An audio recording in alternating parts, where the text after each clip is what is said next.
Jamani leo nipo na nyie mabosi ambao mnaishi na wafanyakazi wa ndani. Unaiona hii video hii?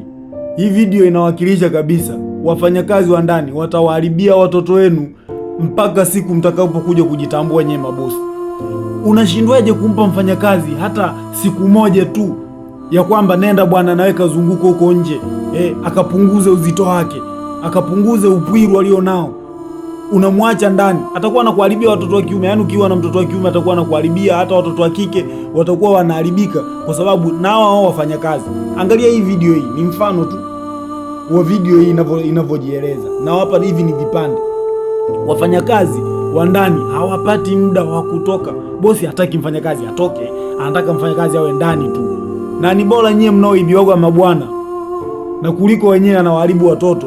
Wanawaharibu watoto wenu, afu nyewe bado mnang'ang'ania kukaa na mfanyakazi, unambana wewe, hataki kutoka nje, hataki mfanyakazi sijui afanye nini. Jamani, upwiru ukizidi ndo wanawadangiaga hao watoto wenu. Wafanyakazi basi, na nyewe mabosi mwe mnawaruhusu wafanyakazi wanatoka nje. Nyewe mnang'ang'ania au mnataka muwabake nyie? Oneni sasa wanawabaka watoto wenu.